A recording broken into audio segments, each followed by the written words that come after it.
আল্লাহর রাসূলের জন্মদিন 9 রবিউল আউয়াল যদি ঈদে মিলাদুন্নবী কেউ পালন করতে চায় এটা তাদের ব্যাপার, কিন্তু আমরা 12 রবিউল আউয়াল আর ঈদে মিলাদুন্নবী পালন করতে দেব না। ওই দিন আমার রাসূলের দুনিয়া থেকে যাওয়ার সবচাইতে শোকের দিন, সবচাইতে কষ্টের দিন, সবচাইতে দুঃখের দিন হলো 12 রবিউল আউয়াল। এই ধৃষ্টতা, এই অন্যায় বাংলাদেশে আর হতে দেওয়া যায় না, এটা আপনারা সকলেই জেনে রাখবেন। তো বিশেষ করে সপ্তাহে জুমার রাত যখন শুরু হয়, আবার জুমার দিন আমরা বেশি বেশি দরুদ পড়ি। আর এক প্রকার আল্লাহর রাসূলের আশিক আছে, রাত্রিতে যখন ঘুমায়, ঘুমানোর আগে আল্লাহ রাসূলের প্রতি দরুদ না পড়ে ঘুমায় না। কারণ ওই বান্দা বা বান্দি আল্লাহ রাসূলকে তার অন্তরস্থলে একটি অবয়ব, আল্লাহ রাসূলের একটি চেহারা, আল্লাহ রাসূলের একটি সত্তা তার অন্তরে ধারণ করে। কেন ধারণ করে? আল্লাহ রাব্বুল আলামিন নির্দেশ করেছে, কুল ইন কুনতুম তুহিব্বুনাল্লাহ ফাত্তাবিউনি ইউহিব্বুকুমুল্লাহ। এই আয়াতের ব্যাখ্যা এবং সূরা তাওবার 24 নম্বর আয়াতের ব্যাখ্যা এরকম যে আল্লাহর রাসূলকে ভালোবাসা মুমিনের ঈমান। আল্লাহ রাসূল বুখারীর 15 নম্বর হাদিসেও সেটা বলেছেন,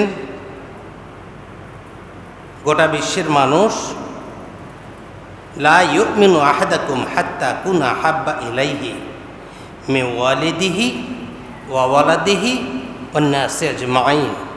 আল্লাহ রাসূল বলেছে, আনাস থেকে হাদিসটা বর্ণিত, বুখারীর 15 নম্বর।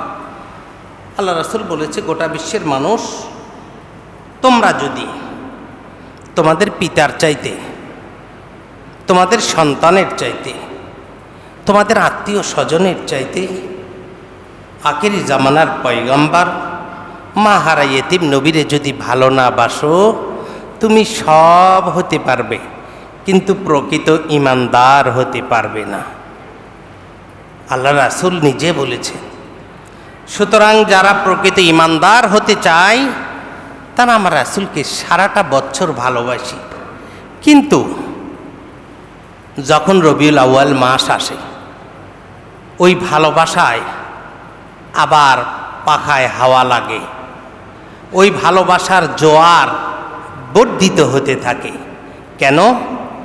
এই রবিউল আউয়াল মাসে আমার রাসূল আখিরি জামানার পয়গম্বর হিসেবে গোটা বিশ্বে, গোটা ধুলির ধরায় আল্লাহ রাব্বুল আলামিন 6 দিনে গোটা বিশ্ব সৃষ্টি করার পরে, জাহান সৃষ্টি করার পরে সমস্ত মাখলুকাতকে সুসংবাদ দেওয়া হয়েছিল।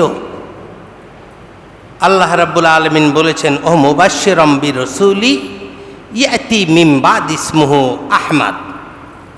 আসিতেছে ধুলির ধরায় এমন একজন নবী, এমন একজন রাসূল, এমন একজন পয়গম্বর যে আল্লাহ রাব্বুল আলামিন নবুয়তের দরওয়াজা উন্মুক্ত করেছে আদি পিতা হযরত আদম আলাইহিস সালাতু সালামের মাধ্যমে, আর নবুয়তের পরিসমাপ্তি করেছে সর্বশ্রেষ্ঠ মাখলুকাতের সর্বশ্রেষ্ঠ মাখলুকাত, যিনি উম্মতের দরদে দিন রাত 24 ঘন্টা অতিবাহিত করেছে।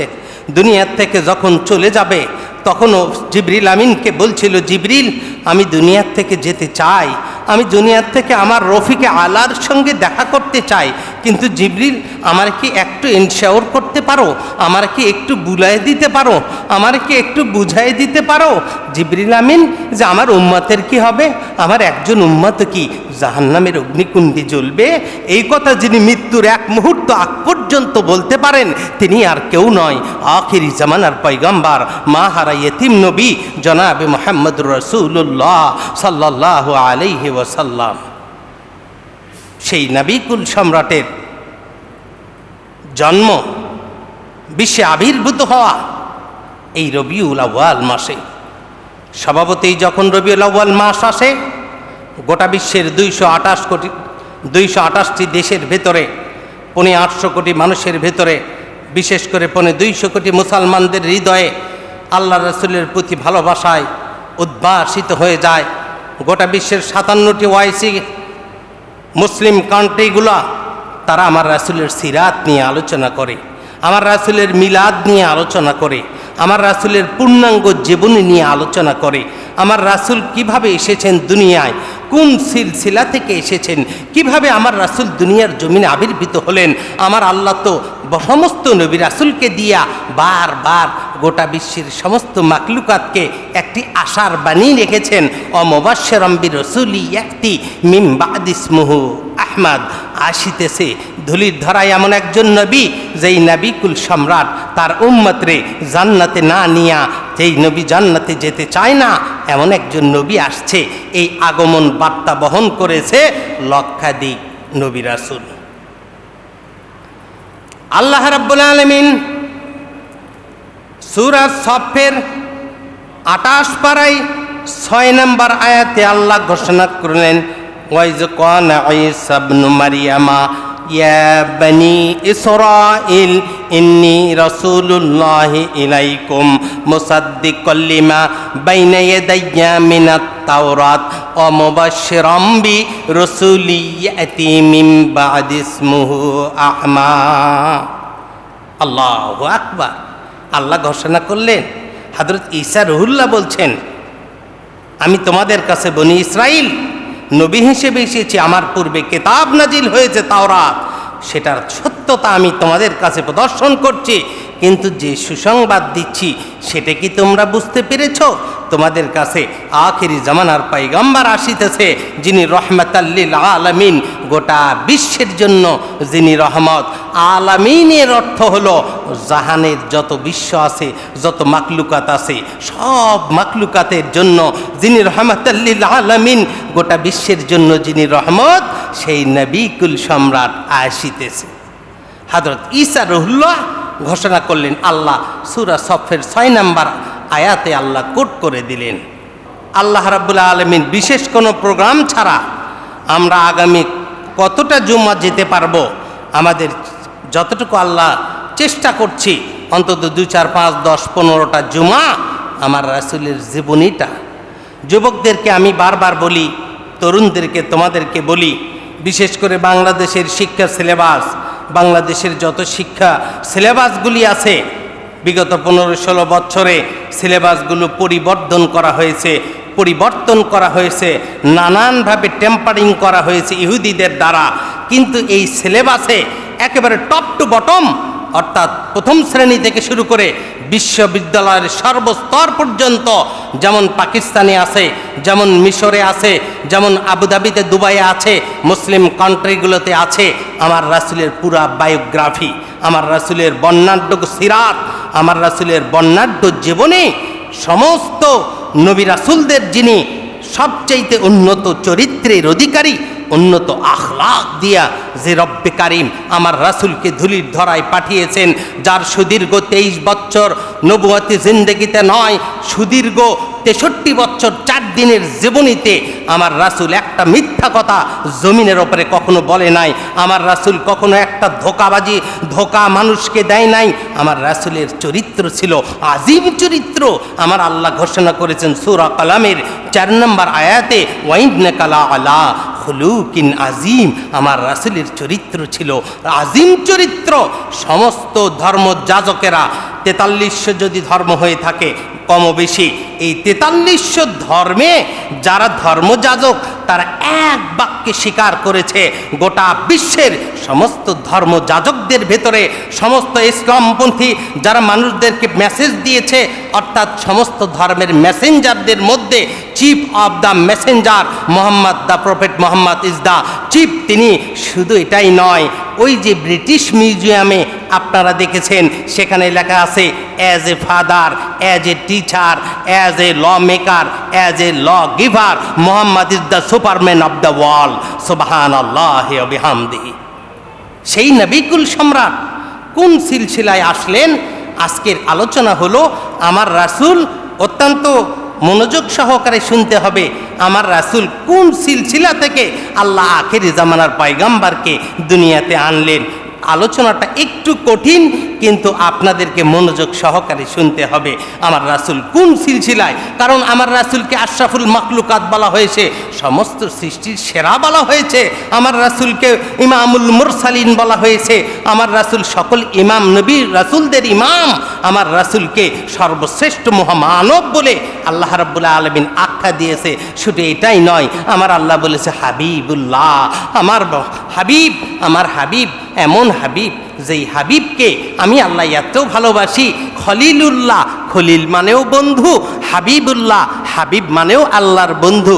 খলিল মানে এমন বন্ধু যেই বন্ধু সারাটা জীবন তার সমস্ত জিন্দেগি ইব্রাহিম খলিলুল্লাহ তার টপ টু বটম দুনিয়ার থেকে আসার পরে নবুয়ত প্রাপ্তির পরে একেবারে শেষ দিনটা পর্যন্ত আল্লাহর রাসূল আল্লাহকে খুশি করার জন্য সমস্ত কাজ করেছে।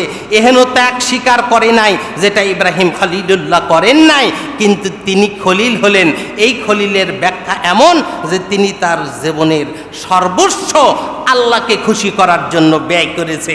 আর হাবিবুল্লাহর ব্যাখ্যা হলো আমার আল্লাহ বলেছে খলিল হলো আমাকে ত্যাগ স্বীকার করে আমার জন্য জীবনের সব ত্যাগ স্বীকার করেছে। আর হাবিবুল্লাহ হলো এমন হাবিব যেই হাবিবকে খুশি করার জন্য আমি আল্লাহ সমস্ত ব্যবস্থা গ্রহণ করেছি। সুবহানাল্লাহি ওয়া বিহামদিহি। সূরা জোহার ভিতরে আল্লাহ এই কথা বলেছেন।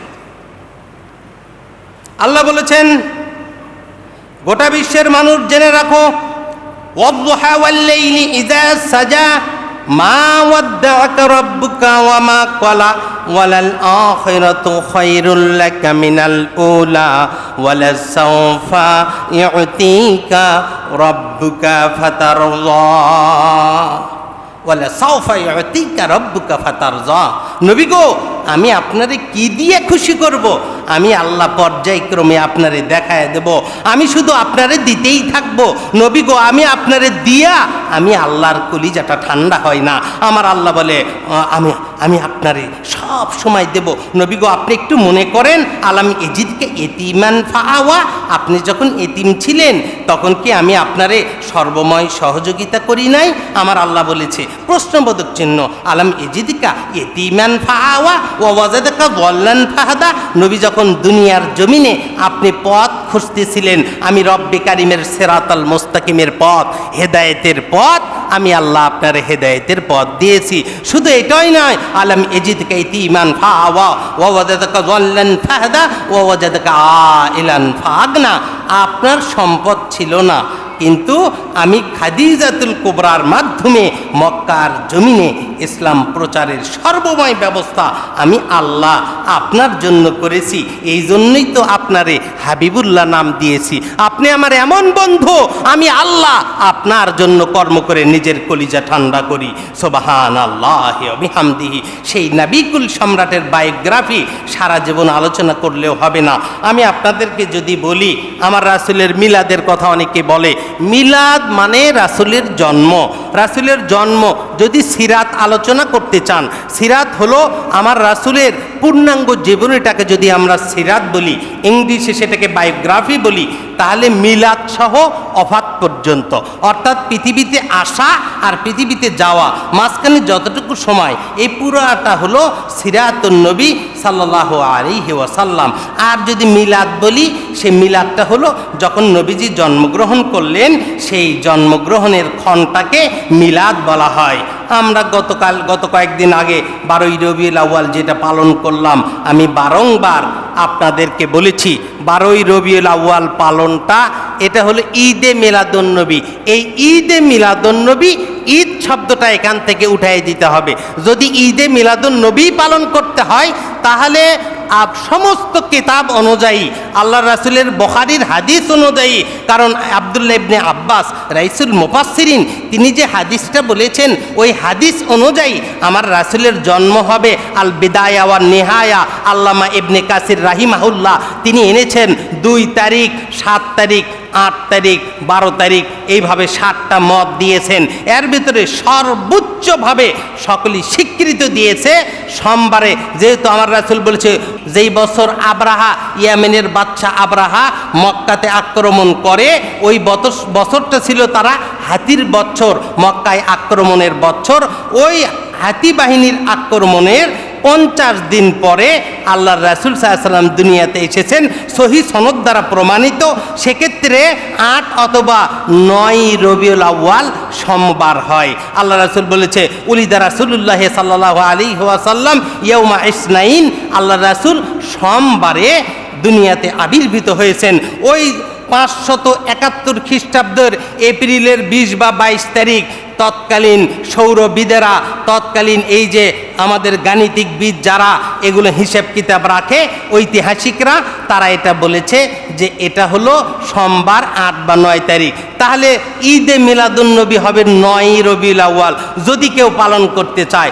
কিন্তু হযরত আনাস থেকে হাদিসটা বর্ণিত বুখারীতে, আম্মাজান আয়েশার থেকে হাদিসটা বর্ণিত, আমার রাসূলের ওফাতের পূর্বের 12 দিন 14 দিন, আমাদের 14 দিনের হিসাবটাকে সুন্দর করে অ্যানালাইসিস করলে আমার রাসূল নিঃসন্দেহে 12ই রবিউল আউয়াল দুনিয়ার থেকে চলে গেছে।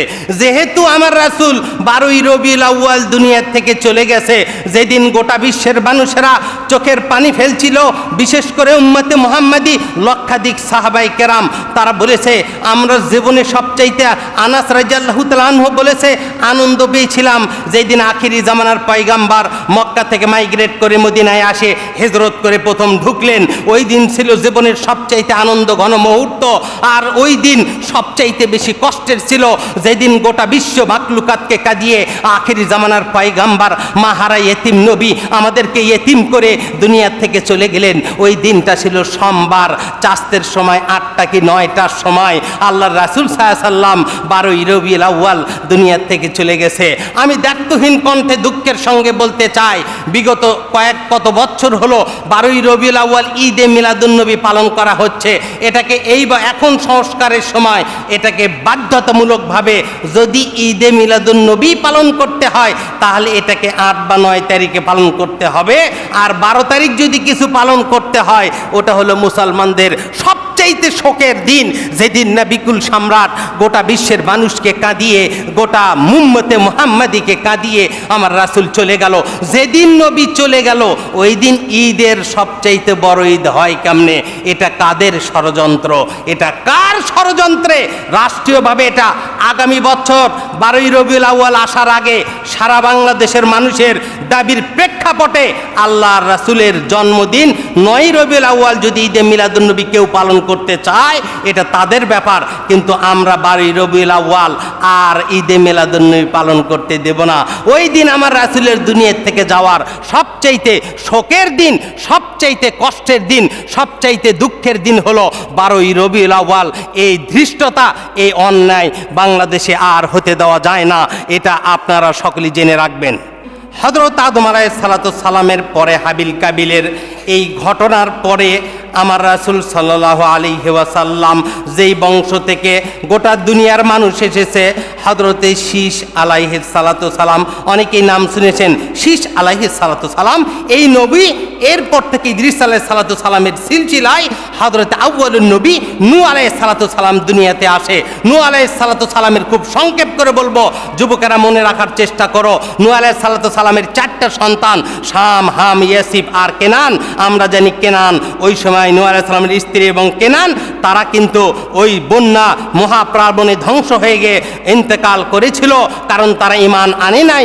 এরপরে হাম, শাম, ইয়াফেস এই 3টা সন্তানের এই শাম থেকে আরবের মানুষেরা সেখান থেকে দুনিয়াতে এসেছিল।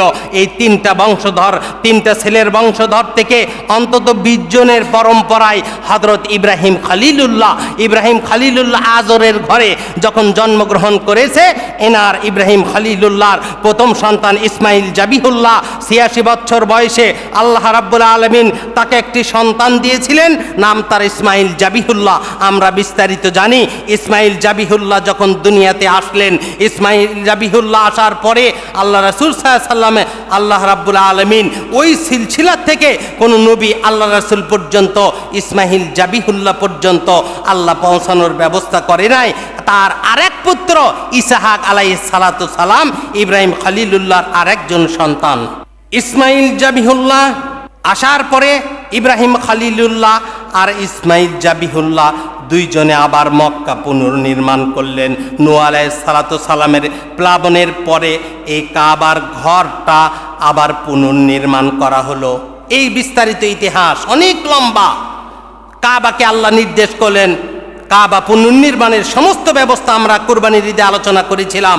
কাবার আলোচনা, এই নির্মাণটা ইসমাইল জাবিহুল্লাহ ইব্রাহিম খলিলুল্লাহ আল্লাহ পুনর্নির্মাণ করে দিলেন। এই বংশ থেকে আর কোনো নবী আসলো না। হযরত ইসহাক আলাইহিস সালাতু সালামের পুত্র ইয়াকুব আলাইহিস সালাতু সালামের 12 সন্তান ও ইউসুফ আলাইহিস সালাতু সালামের ভাইয়ের বংশ থেকে আল্লাহ বংশ পরম্পরায় একজন দুইজন নয়, কিতাবে এসেছে লক্ষাধিক নবী রাসূল ইসহাক আলাইহিস সালাতু সালামের এই সিলসিলা থেকে আল্লাহ দুনিয়াতে প্রেরণ করেছে। আজকে যে ইহুদি গোত্র, এরা ছিল বনি ইসরাইল। এই ইহুদি গোত্র এরা হলো ইসহাক আলাইহিস সালাতু সালামের বংশধর। এরা নিজেরা দাবি করে যে যেহেতু ঈসা রুহুল্লাহ পর্যন্ত, হযরতে ইসহাক আলাইহিস সালাতু সালাম আর ঈসা রুহুল্লাহ পর্যন্ত লক্ষাধিক নবী রাসূল এই সিলসিলায় এসেছে, অর্থাৎ তারা চিন্তা করে যে মুহাম্মদ সাল্লাল্লাহু আলাইহি ওয়াসাল্লাম আখিরি জামানার পয়গম্বর, তিনিও তাদের সিলসিলা থেকে আসবে বলে এটা তাদের বিশ্বাস ছিল। কিন্তু আমার আল্লাহ রাব্বুল আলামিন নির্ধারণ করে দিয়েছে আখিরি জামানার পয়গম্বরকে আমি ওই সিলসিলায় পাঠাবো না। আমি যে সিলসিলায় পাঠাবো সেটা এইভাবে আল্লাহ রাসূল, ইমাম বুখারী এনেছেন, আল্লাহ রাসূল সাল্লাল্লাহু আলাইহি ওয়াসাল্লামের জন্মটা 3টা ভাগ করেছেন। 1 নাম্বার আদম আলাইহিস সালাতু সালাম, শীশ আলাইহিস সালাতু সালাম, ইদ্রিস আলাইহিস সালাতু সালাম আর নূহ আলাইহিস সালাতু সালাম, তার ছেলে শাম থেকে। এখানে 20 বংশ পরম্পরায় ইব্রাহিম খলিলুল্লাহ আজরের ঘরে। ইব্রাহিম খলিলুল্লাহ থেকে ইসমাইল জাবিহুল্লাহ, ইসমাইল জাবিহুল্লাহ থেকে 40 বংশ পরম্পরায় আদনান পর্যন্ত এসেছে। আদনান পর্যন্ত মায়াদের পুত্র আদনান, এই আদনানের বংশ পরম্পরায় 20 জন বংশ পরম্পরায় আল্লাহ রাসূলের দাদা আব্দুল মুত্তালিব, এই আব্দে মানাফ পর্যন্ত এসেছে। এটাকে 20 বংশ পরম্পরায় আব্দে আদনান থেকে আল্লাহ রাসূল, বুখারীর হাদিসে এসেছে, ইমাম বুখারী বলেছে আল্লাহ রাসূল বলেছে বংশ পরম্পরায় এরা আলোচনায় বিভিন্ন সময় ভুল করে থাকে, কিন্তু আদনান পর্যন্ত অর্থাৎ আল্লাহ রাসূলের পিতা আব্দুল্লাহ আর দাদা আব্দুল মুত্তালিব থেকে আদনান পর্যন্ত আল্লাহ রাসূল বলেছে এই সময়টুকু সুন্দর আছে, এখানে কোনো ভুল ভ্রান্তি নাই। কিন্তু আদনান থেকে ইসমাইল জাবিহুল্লাহ পর্যন্ত কিছুটা ভুল আছে, সন্দেহ আছে। আর ইসমাইল জাবিহুল্লাহ থেকে ওপরের দিকে কিছুটা সন্দেহ থাকতে পারে, কিন্তু আদনান থেকে আল্লাহ রাসূল সাল্লাল্লাহু আলাইহি ওয়াসাল্লাম পর্যন্ত এটা সঠিক সহি প্রমাণিত। আল্লাহ রাসূলের এই বংশ 20 বংশ পরম্পরা আলোচনা করলে 20টা খুতবার প্রয়োজন। আমি শুধু সংক্ষেপ করে আপনাকে বলছি, আল্লাহ রাসূলের দাদার বাবার নাম আব্দে মানাফ। এই আব্দে মানাফের 2 জন সন্তান ছিল। একজন সন্তানের নাম মনে রাখবেন হাশেম, আর একজন হাশেমের প্রকৃত নাম আমের, আর আরেকজন সন্তানের নাম মোত্তালেব। এখন চিন্তা করুন তো, আব্দুল মোত্তালিবের চাচার নাম মোত্তালিব, বিষয়টা কেমন হলো না? আমরা কিন্তু এই বিষয়টা অনেকেই বুঝি না, চিন্তা করি না, মনে করি আব্দুল মোত্তালিব। আব্দুল মোত্তালিব আল্লাহ রাসূলের দাদা, নাম তো আব্দুল মোত্তালিব, কিন্তু আব্দুল মোত্তালিবের আরবি বাংলা হলো মোত্তালিবের দাস বা মোত্তালিবের কেনা গোলাম। আব্দে মানাবের ছেলে একজন হাশেম আর একজন মোত্তালিব। এই হাশেম, তার 9টা পুত্র ছিল, 4টা ছেলে 5টা মেয়ে। ইনি মক্কাতে তৎকালীন ওই যে ইসমাইল জাবিহুল্লাহ যখন ছিলেন, ওই ইসমাইল জাবিহুল্লাহ যখন তিনি আসলেন, ওই জায়গায় কাবার দায়িত্বটা ইসমাইল জাবিহুল্লাহর তত্ত্বাবধায়কের দায়িত্ব সব সময় দেখবেন বনি ইসরাইলের কাছে ছিল না, এটা ছিল বনি ইসমাইলদের তত্ত্বাবধায়ে। অর্থাৎ এই কাবা নির্মাণ পুনর্নির্মাণ করেছে ইসমাইল জাবিহুল্লাহ আর কাবার তত্ত্বাবধায়ক যারা ছিল তারাও ইসমাইল জাবিহুল্লাহর এই সিলসিলা থেকে এসেছে। একজন বনি ইসরাইলও এর ভেতরে খুঁজে পাওয়া যায় না। আমি আপনাদেরকে বলছি, নবী আসছে ওই সিলসিলায়, আর কাবার তত্ত্বাবধায়ক হচ্ছে আল্লাহ রাসূলের এই ইসমাইল জাবিহুল্লাহর সিলসিলায়। এটা কিন্তু একটা বিষয়, এখানে একটা বোঝার বিষয়। কারণ বাইতুল মুকাদ্দাস আমাদের প্রথম কেবলা, ওখানে বারবার তারা প্রোগ্রাম করত, কিন্তু কাবায় তাওয়াফ করত, কিন্তু কাবার মোতাওয়াল্লির দায়িত্ব বংশ পরম্পরায় ইসমাইল জাবিহুল্লাহর বংশ তারা পালন করত। এই আব্দে মানাবের ছেলে হাশেম, তিনি কাবার মোতাওয়াল্লি ছিলেন। কাবার মানুষেরা তাওয়াফ করার জন্য গোটা বিশ্ব থেকে কাবার প্রান্তরে আসতো, তাওয়াফ করত। তারা কিন্তু মুসলমান ছিল না, তাদের অনেকেই ঈসাই ধর্ম পালন করত, অথবা তারা বনু হানিফ গোত্রের ছিল। তারা কিন্তু এই কাবার চত্বরে কাবার মোতাওয়াল্লির দায়িত্ব পালন করেছে। হাশেমের নাম হলো আমের। এই আমের তিনি যখন মক্কার মদিনাতে এক সময় সিরিয়ায় যাবার সময়, তৎকালীন মদিনার নাম ছিল ইয়াসরিব, এই ইয়াসরিব শহরে তিনি গেলেন। ইয়াসরিবে যাবার পরে হাশেম একটা মেয়েকে বিবাহ করলেন। মেয়েটা বনু নাজ্জার গোত্রের, মদিনার বনু নাজ্জার গোত্রের একজন আমের নামে এক ভদ্রলোকের মেয়েকে তিনি বিবাহ করলেন, তার নাম সালমা। এই সালমা মেয়েটা আমার রাসূলের দাদা আব্দুল মুত্তালিবের আম্মা, হাশেমের স্ত্রী। আরেক ভাই মুত্তালিব, তখন তিনি মক্কাতে ছিলেন। ভাই হাশেম মক্কার দায়িত্ব পালন করার পরে উনি সিরিয়ার আজকে যে গাজা, এই গাজাতে আসার পরে ওই হাশেম ইন্তেকাল করলেন আমের। তিনি ইন্তেকাল করার পরে তিনি কিন্তু অত্যন্ত দানশীল। আমি আপনাদেরকে আর একটা কথা বলি, আল্লাহ রাসূলের জন্মের পূর্বের পুরুষদের ইতিহাস 40, এই 20 জন আদনান থেকে রাসূল পর্যন্ত, এই 20 জন পুরুষই এক একজন নেতা ছিলেন, এক একজন সম্মানিত ব্যক্তি ছিলেন। কারো জীবনে দানের বড় বড় দানের ইতিহাস, কারো জীবনে মানুষকে খাওয়ানোর ইতিহাস, কারো জীবনে অত্যন্ত রিচ অর্থাৎ নেতৃস্থানীয়। আমার রাসূলকে আল্লাহ যেই বংশে আনছেন, এই বংশ পুরাটাই ছিল নেতাদের বংশ, অর্থাৎ উজ্জ্বল নক্ষত্র এক একটা নেতাদের বংশে আমার রাসূল কুরাইশ বংশে এসেছিলেন। সুবহানাল্লাহ ওয়া বিহামদি। আমার রাসূল কিন্তু, আমরা কোরআনের আয়াত পড়ি, লাকাদ জাআকুম রাসূলুম মিন আনফুসিকুম। আল্লাহ রাসূল সাল্লাল্লাহু আলাইহি ওয়াসাল্লাম, এই আয়াতটা বুখারীতে এসেছে। আল্লাহ রাসূল বলছেন লাকাদ জাআকুম রাসূলুম মিন আনফুসিকুম, না বলে আনফাসিকুম বলেছিলেন। আল্লাহ রাসূলকে আনাস রাদিয়াল্লাহু তাআলা জিজ্ঞেস করলেন, ইয়া রাসূলুল্লাহ, আনফুসিকুম না বলে আনফাসিকুম বললেন, এটার অর্থ কি আপনি পরিবর্তন করলেন আল্লাহর আয়াত? আমার রাসূল বললেন, আনফুসিকুম হলো তোমাদের বংশ পরম্পরায় রাসূল দুনিয়াতে এসেছে, আর আনফাসিকুম অর্থ হলো আমি শ্রেষ্ঠ বংশ পরম্পরায়, শ্রেষ্ঠ মানুষদের বংশে, বনি ইসমাইলদের বংশে আমি রাসূলকে এনেছে। আমার পূর্বপুরুষেরা সব নেতৃস্থানীয় অধিপতি ছিল। সুবহানাল্লাহ ওয়া বিহামদিহি। আমার রাসূল বংশ পরম্পরায় উচ্চ বংশের অধিকারী। হাশেম তিনি যখন গাজায় ইন্তেকাল করলেন, প্যালেস্টাইনে, তার ভাই এই সন্তানটা মদিনায় জন্মগ্রহণ করেছে, মুত্তালিব। এই আব্দুল মুত্তালিবের প্রকৃত নাম মনে রাখেন, সাইবা। আব্দুল মুত্তালিবের নাম কি? সাইবা। আল্লাহ রাসূলের দাদার নাম কি? সাইবা। এটা মনে রাখবেন। এই সাইবা, তার সংবাদ যখন মুত্তালিব মদিনার মোতাওয়াল্লি, মক্কার কাবার মোতাওয়াল্লি হলেন, ভাইয়ের ইন্তেকালের পরে তিনি খোঁজ পেলেন আমার ভাইয়ের একটা সন্তান ইয়াসরিবে আছে, 10 থেকে 12 বছর বয়স। তিনি তখন মক্কা থেকে মদিনা, তৎকালীন ইয়াসরিবে আসলেন। ওই যে তার মা সালমার কাছে যে বললেন, আপনি আমার ভাবি, ভাইয়ের স্ত্রী, আমার ভাইয়ের একটা সন্তান আছে, তার নাম সাইবা, দয়া করে আমার কাছে এই সন্তানের পরিচয় করে দেন। ও আমার হৃদয়ের ধন, কলিজার টুকরা ভাইয়ের সন্তান, আমি ওরে বড্ড ভালোবাসি। আমার এই ভাই হাশেমের কয়েকটা সন্তান মক্কায় আছে, কিন্তু তিনি বলে গেছেন মৃত্যুর আগে তার সঙ্গী সাথীদেরকে যে আমার একটা সন্তান ইয়াসরিবে পড়ে আছে, তোমরা পারলে আমার ভাই আব্দুল মুত্তালিবকে বলো আমার ভাইটারে যেন মক্কার পাদদেশে, কাবার পাদদেশে নিয়ে আসে, আমার ভাইটা যেন, আমার সন্তানটা যেন খেদমত করে। মুত্তালিব যখন তার ভাবি সালমাকে বললেন, সালমা প্রথমে রাজি হয় নাই, পরবর্তীতে তার স্বামীর ওসিয়ত অনুযায়ী তিনি তার সন্তানকে দিলেন। এই মুত্তালিব মক্কাতে আসলেন।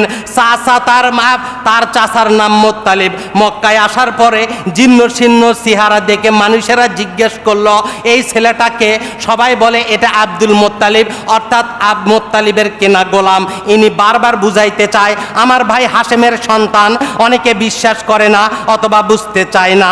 এরপরে মক্কায় আসার পরে কিছুদিন পরে মুত্তালিব যখন ইন্তেকাল করলেন, আল্লাহ রাসূলের দাদা নাম সাইবানা হয়ে আব্দুল মুত্তালিব প্রচলন হয়ে গেল। মুত্তালিবের দাস হিসেবে সকলেই তখনই বুঝলো যে এটা হাশেমের পুত্র মুত্তালিব, হাশেমের পুত্র সাইবা, কিন্তু তাকে আব্দুল মুত্তালিব নামেই ডাকা শুরু করে দিল। মুত্তালিবের দাস, এই দাস হিসেবে তিনি জীবনের শেষ পর্যন্ত আজকে ইতিহাসেও তিনি এই আব্দুল মুত্তালিব নামটাই নিয়ে আছে, অর্থাৎ আল্লাহ রাসূলের দাদা। তিনি আসলেন কিছুদিন পরে। মুত্তালিব যখন ইন্তেকাল করলেন, আব্দুল মুত্তালিব হলো কাবার মুতাওয়াল্লি। আল্লাহ রাসূল সাল্লাল্লাহু আলাইহি ওয়াসাল্লামের দাদা অত্যন্ত সম্মানিত একজন মানুষ ছিলেন। তৎকালীন মক্কার মানুষেরা তখন ওই যে উজ্জা লাত মানাত উজ্জা হবলের পূজা করত, কিন্তু তারা আব্দুল মুত্তালিবকে অত্যন্ত মুহাব্বত করত। এর মাঝখানে আল্লাহ রাসূল আসার আগে আব্দুল মুত্তালিব কাবার প্রান্তরে একদিন ঘুমাচ্ছেন। উনি কাবার পাশে একটি ছোট্ট জায়গা, সেখানে ঘেরাও করা ছিল, সম্মানিত একটা বিছানায় তিনি ঘুমাতেন, চতুর্দিকে ঘেরাও করা ছিল। এটা মুতাওয়াল্লির ঘর। সারা বিশ্বের মানুষেরা এখনো যারা কাবার দায়িত্বে আছে, আপনারা তাদের অবস্থা দেখলে আশ্চর্যান্বিত হয়ে যাবেন। আল্লাহ তাদেরকে এত সম্মানিত করেছে, যিনি কাবার চাবির দায়িত্ব এখনো পায়, তিনি বংশ পরম্পরায় মৃত্যু পর্যন্ত ওই চাবিটা বহন করে। একটা বংশের কাছে এখন পর্যন্ত কাবার চাবি সংরক্ষিত আছে। সুবহানাল্লাহ ওয়া বিহামদিহি। আব্দুল মুত্তালিব ওই সুন্দর আসনে ঘুমাচ্ছিলেন। সকালবেলা ঘুম থেকে জাগ্রত হলেন। শেষ রাত্রিতে স্বপ্নে দেখেন তুমি পবিত্র একটি জায়গা খনন করো। আব্দুল মুত্তালিব তিনি চিন্তা করে বুঝতে পারে না। আবার স্বপ্নে দেখানো হয় তুমি পবিত্র জায়গাটা খনন করো। তিনি 3 বার 4 বারের পরে তাকে যখন বোঝানো হলো তুমি একটা জায়গা আছে, সেই জায়গায় আল্লাহ পানি সংরক্ষণ করে রেখেছে, অর্থাৎ যেই ইসমাইল জাবিহুল্লাহর পায়ের আঘাতে যেই জমজম কূপটা আল্লাহ রাব্বুল আলামিন নির্ধারণ করে দিয়েছিল, ওই প্রবাহমান কূপটা বংশ পরম্পরায় বনু জুরহম গোত্রের লোকেরা যখন মক্কাতে ঝগড়া বিবাদ করে কাবার দায়িত্ব তারা পেল না, তখন তারা ওই জমজম কূপের ওপরে অনেকগুলি রাবিশ রেখে, সেখানে তরবারি বিভিন্ন রাবিশ রেখে জমজম কূপটা বন্ধ করে দিয়েছিল। এক সময় দেখেন ইসমাইল জাবিহুল্লাহর পরে জমজম কূপ কিন্তু মাঝখানে বন্ধ ছিল। আল্লাহ রাসূলের দাদা তিনি যখন রাত্রে স্বপ্নে দেখলেন, এরপরে ইতিহাস আর রাহিকুল মাকতুম থেকে শুরু করে ইবনে হিশাম থেকে শুরু করে মুহাদ্দিসিনে কেরাম প্রায় লক্ষাধিক নবী রাসূলদের মুহাদ্দিসিনে কেরাম নবী রাসূলদের জীবনী প্রণয়ন করেছে, তারা এই তথ্যগুলো দিয়েছে। তখন আব্দুল মুত্তালিব ওই নির্দিষ্ট দেখানো জায়গায় খনন করলেন। তার ছেলে হারেস তার সঙ্গে ছিল। হারেসকে নিয়ে খোনার পরে সেখান থেকে ডাবের পানির মতো আবার পানির স্ফুলিঙ্গ বেড়ে হয়ে আসলো। জমজম কূপের পানি আবার শুরু হয়ে গেল। আল্লাহ রাসূলের জন্মের কিছুদিন আগের ঘটনা, কিছুদিন আগে আল্লাহ আবার জমজম কূপটাকে মক্কাবাসীর জন্য প্রবাহমান করে দিল। আল্লাহ রাসূল সাল্লাল্লাহু আলাইহি ওয়াসাল্লামের দাদা আব্দুল মুত্তালিব এই কাজটা যখন করলেন, তৎকালীন আরবের অধিপতিরা তার বিরুদ্ধে আচরণ করেছিল, কেন তুমি একা একা জমজম কূপ খনন করলে, আমাদেরকে এই সৌভাগ্যের অংশীদার করলে না। এই নিয়ে ঝগড়া বিবাদে তিনি তখন একটি কথা মান্যত করেছিলেন। তিনি বলেছিলেন আল্লাহ এই ঝগড়াটা তুমি থামিয়ে দাও, অথবা এই যে আমাকে তুমি যে কূপ জমজম কূপটা খননের সুযোগ দিলা, আমি তোমাকে খুশি হয়ে তৎকালীন তিনি রবের কাছে দোয়া করেছিলেন 10টা সন্তানের মধ্যে একটা সন্তানকে আমি কুরবানি করব। আল্লাহ সংক্ষেপ করে বলি, আল্লাহ রাসূল সাল্লাল্লাহু আলাইহি ওয়াসাল্লামের দাদা যখন এই সংকল্প এরাদা তিনি যখন মান্যত করলেন, তার 10 জন সন্তান ছিল। আব্দুল্লাহ থেকে শুরু করে হযরত আব্বাস পর্যন্ত তার এই 10 জন সন্তান, বিভিন্ন মায়ের, তার মধ্যে এক মায়ের সন্তান আব্দুল্লাহ আবু তালেব আলী রাদিয়াল্লাহু তাআলা আনহুর আব্বা, আল্লাহ রাসূল সাল্লাল্লাহু আলাইহি ওয়াসাল্লামের চাচা, তিনি কিন্তু এক মায়ের সন্তান আব্দুল্লাহ এবং আবু তালেব। এই 2 জন, আবু তালেব বলে আব্বা আমারে কুরবানি দাও, আব্দুল্লাহ বলে না না আমারে কুরবানি দাও। ইতিহাসবিদ বলেছে আল্লাহ রাসূলের বাবা আব্দুল্লাহ এত সুন্দর চেহারা ছিল, আব্দুল্লাহ এত সুন্দর চেহারা ছিল, তার চেহারা দেখে সকলে মুগ্ধ হতো। আমার রাসূলের আব্বা বলে কথা, এত পূর্ণিমার চাঁদের মতো চেহারা। সব ভাইয়েরা এক পর্যায়ে বাদী হয়ে গেল। তারা বলল, না না, আমরা আব্দুল্লাহকে হত্যা করতে, মান্যতে হত্যা করতে দেব না। এরপরে বিভিন্ন আলোচনায় 100টা উট কুরবানির বিনিময়ে আব্দুল্লাহ জবিহুল্লাহ, আল্লাহ তাকে ওই হত্যা জবেহের থেকে আল্লাহ তাকে রুখসত দিয়েছিল। আব্দুল মুত্তালিব 100 উট কুরবানি দিয়েছিলেন। আল্লাহ রাসূলের বায়োগ্রাফি যুবক আমাদের দরকার, আজকে সিলেবাসে অন্তর্ভুক্ত হচ্ছে, বিশ্ববিদ্যালয় পর্যন্ত আমার রাসূলের বর্ণাঢ্য জীবনী তোমরা পাবা।